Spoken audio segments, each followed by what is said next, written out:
cet atelier que vous venez d'inaugurer avec le préfet du département. Quelle impression vous avez?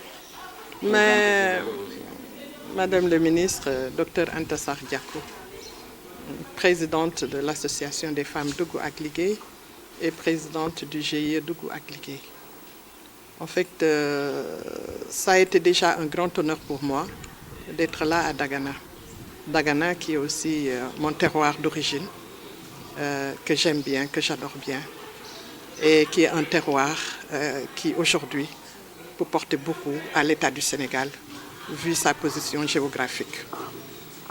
Aujourd'hui, nous venons de tenir un atelier qui est d'une très grande importance, un atelier qui a été mis en place aujourd'hui grâce à un partenariat entre Voix Leadership des femmes au Sénégal, dirigée par Madame Woré Ndiaye Kandji plutôt, et AFDAL, l'association des femmes Dougou ak Liguey, ici au niveau du département de Dagana, qui est coordonnée par Madame Garmi Mané, qui est le chef du développement communautaire et qui est présidente en même temps aussi du projet du GIE Dougou ak Liguey de Dagana. Donc c'est un atelier qui aujourd'hui vient encore renforcer, capaciter, outiller les femmes en leadership politique, mais de manière générale en leadership, puisque nous avons vu que les femmes sont majoritaires sur le plan démographique, représentent plus de 52%. Et aujourd'hui aussi, ce sont les femmes qui s'activent dans tous les domaines, que ça soit social, que ça soit économique, que ça soit politique.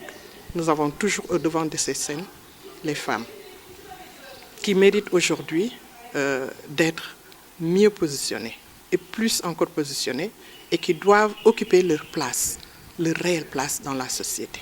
Je ne dis pas qu'elles ne l'occupent pas, mais il y a des instances de décision où ces femmes doivent toujours trouver leur place et on doit toujours leur donner leur parole, donc les autres ne doivent pas parler en leur nom. Donc c'est ce plaidoyer fort encore que nous voulons lancer aujourd'hui et AFDAL est toujours là, l'association des femmes Dougou ak Liguey, en partenariat toujours avec VLF pour pouvoir quand même sillonner tout le territoire national. Mais cependant, toutes les femmes, parce que Garmi Mané est en train de faire un travail colossal, on sait bien, mais donc pour élargir le sphère d'évolution.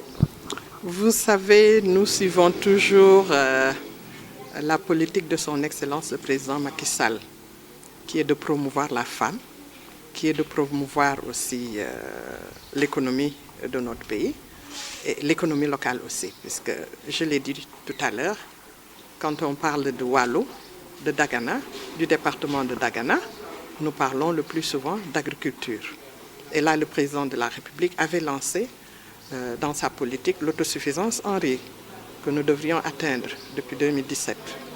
Vous voyez, là aussi, c'est toujours ce vœu ardent qui est toujours ancré en moi, que je veux toujours réaliser et faire porter aux femmes. Là, c'est vrai, je suis originaire de Dagana, mais je suis née à Dakar. Mais comme on dit, si tout le monde fait de la même sorte, je pense que le président de la République, Macky Sall, n'aura pas beaucoup de problèmes.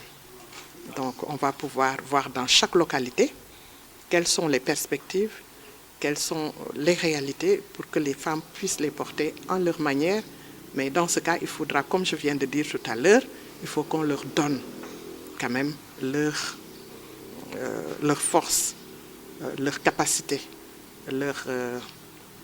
leur droit d'exercer et de parler au moment où il le faut. Là, dans le département de Dagana, c'est vrai, nous ne faisons que faire des partenariats. Nous avons pu avoir avec, je pense, l'unité des riziculteurs, on a pu avoir 13 hectares ici. J'en ai parlé, c'est pour qu'elles puissent aussi faire la culture du riz. Il y a 6 autres hectares, c'est pour faire le maraîchage et tout ça.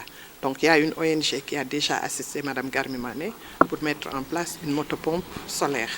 Donc vous voyez, il y a beaucoup de choses dont on a besoin certes, je suis la présidente, mais avec de faibles moyens pour pouvoir toujours travailler. Et c'est là encore que je viens encore remercier Madame Woré Ndiaye Kandji avec son projet Voix Leadership des femmes qui est prête aujourd'hui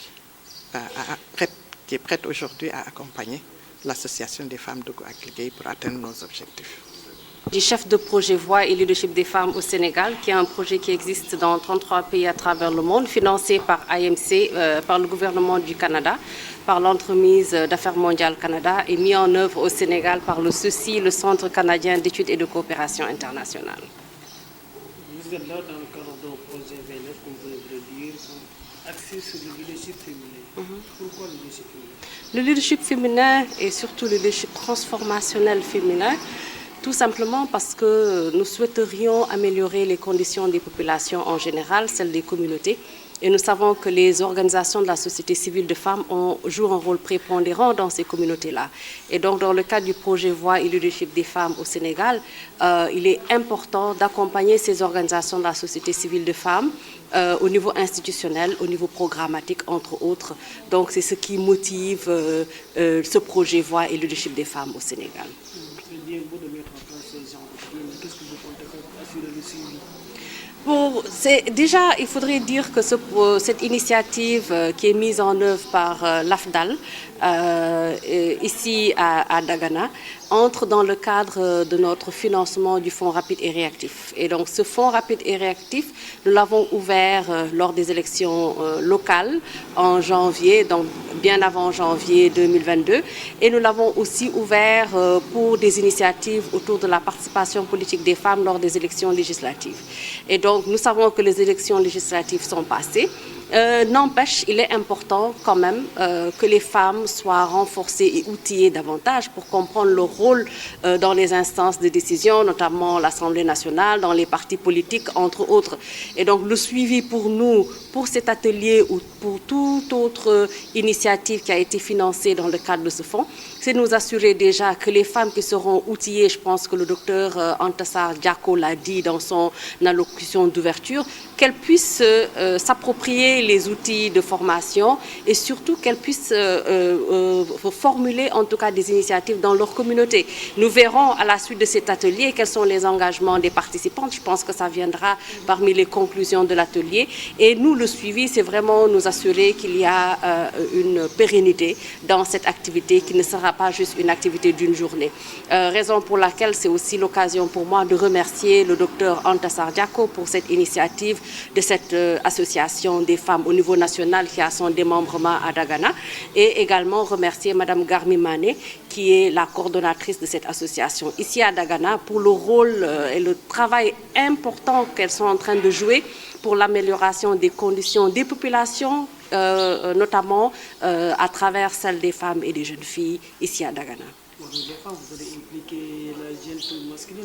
Absolument, absolument, absolument, nous le savons. Je pense que la question des masculinités positives revient de plus en plus, d'autant plus que le chef de l'État, son Excellence, M. Macky Sall, l'a introduit dans son plan d'action en tant que président en exercice de l'Union africaine.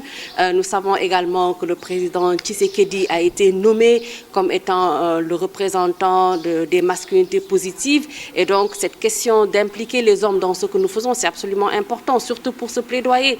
Je pense que nous irons plus loin si les hommes sont impliqués dans ce travail et donc c'est absolument important et prépondérant dans notre mission.